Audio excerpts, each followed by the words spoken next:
I'm on a cruise around the Western Mediterranean. And I've been to all sorts of wonderful places, but I've come to my final port of call. Good morning, Naples. Now, this should be the end of my cruise, but over there is Capri, and I've just found out that they do a trip to Capri. I've always wanted to go to Capri to see Gracie Fields' house, really, and I fancy doing it. Gracie Fields was one of the biggest stars in the world in the 1930s. Basically, the Adele of her day. She was born above a chip shop in Rochdale, and I grew up listening to her extraordinary voice.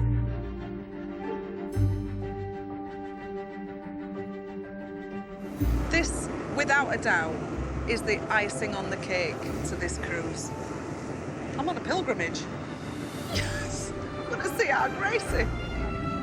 Gracie fell out of favour with the British public during the Second World War. She'd fallen in love with and married Monty Banks, who, despite his very English name, was an Italian citizen.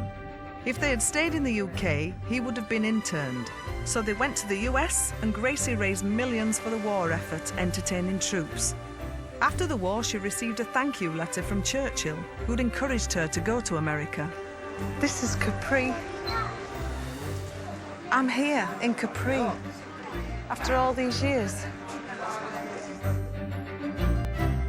The public never forgave her for abandoning Britain in its hour of need, so she left the UK and made her home here on Capri. Isn't it pretty? Oh, look at this place. I didn't expect this. I don't know what I expected in Capri, but it wasn't this. To get the most out of my visit, I've enlisted the help of Seb Lassandro, a major Gracie fan. He's going to show me around. Hello. Hi, welcome to Capri. Oh, mwah. So, how come you're the keeper of the flame? Well, I kind of fell upon that. I first heard Gracie when I was at high school on a compilation CD. I thought, the lady singing Ave Maria and Sing As We Go, it can't be the same voice. Yeah. I looked into it and found out that, well, she's from Rochdale, 11 miles away from where I live. I thought, oh, it's an interesting life story. And it just kind of spiralled uncontrollably from there, really. I bet she fell in love with this place, though. Well, in her book, she says, with her marriage broken down completely to her first husband, she said that she felt a failure, so she gave up the idea of falling in love with someone, and she fell in love with somewhere. Gracie said that I belonged in Capri, which is why she's buried here. Gracie was responsible for putting Capri on the map. Her fame attracted the celebrities of her day to the club and restaurants she built here. Marilyn Monroe came here, Greta Garbo came here, Richard Burton and Elizabeth Taylor, their affair broke while they were here. That's all because of Gracie Fields. And that's all because she set up this Amazing club place. right here. Yeah.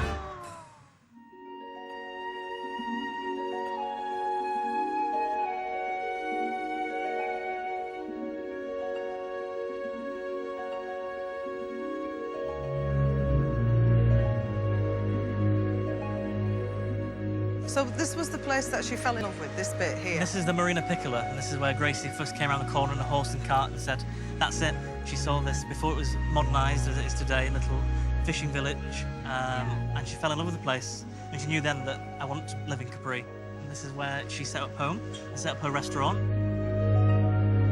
Two of the things that she hated about Capri was fish and chips were terrible, and she couldn't get bacon. Oh, that's true.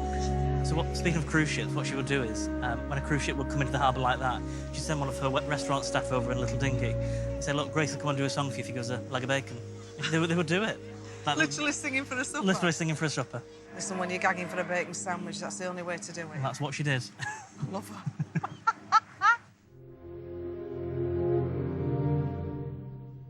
Right. This is where Gracie lived. This was the gates to her house. And we can walk along the driveway here. So she would have the restaurant down there, and every morning at 11 o'clock, she'd go down from the main house down there to sing to the fans that come to visit her from Rochdale or around England. And she'd let them have 5 minutes with every person that came to see her.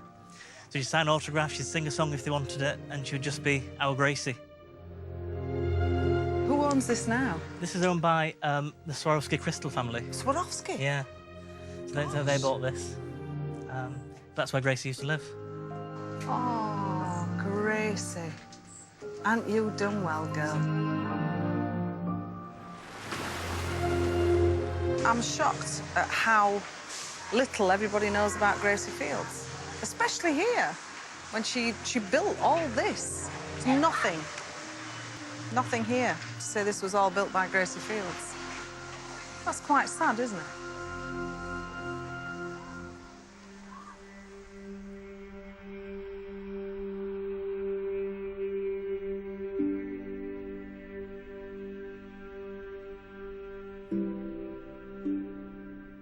Gracie died in September 1979, and the waiters from her restaurant carried the coffin here. That's where she's buried. Oh. Oh. Oh, bless. Bless her.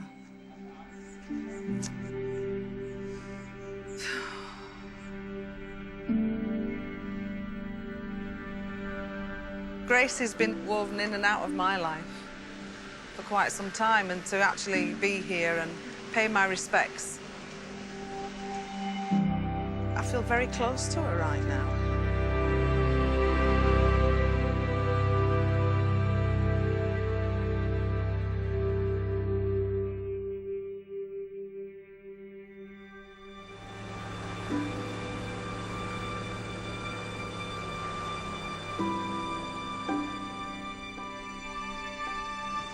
What a trip this has been. 5,000 people on a ship this big, touring round Italy, Malta, Spain and France. This is a cruise that really comes together with old and new. It's been a blast, and I probably will need to lie down in a darkened room for 2 days to get over the parties, but it's been amazing. A girl went back to Napoli because she missed the scenery, the native dances and the charming songs. But wait a minute, something's wrong.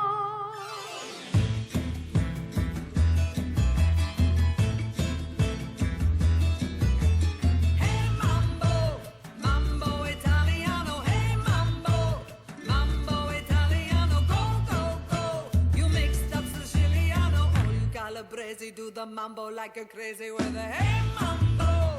Don't want a tarantella, hey mambo. No more mozzarella, hey mambo. Mambo Italiano, try an enchilada with a fishy bacala and then hey gamba. I love how you dance samba, but take us some advice, paisano. Learn how to mambo. If you're gonna be a square, you ain't gonna go nowhere to hey.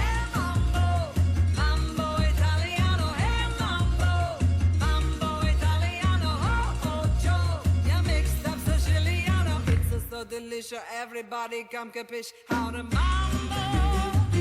Italiano.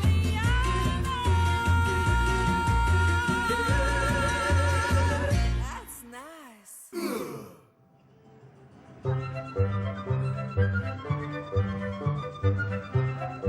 What?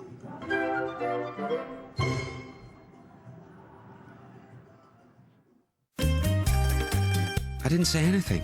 More new cruising next Friday night at 9. Genius. Next tonight, tinkling the ivories in fabulous get-up made him one of the world's highest-paid entertainers. But his demise was unexpected. Liberace in Life and Death after the break. After the intermission, I'll be joined by Paul Whitehouse as we take a look at some music hall stars who appeared in some very early Ealing films.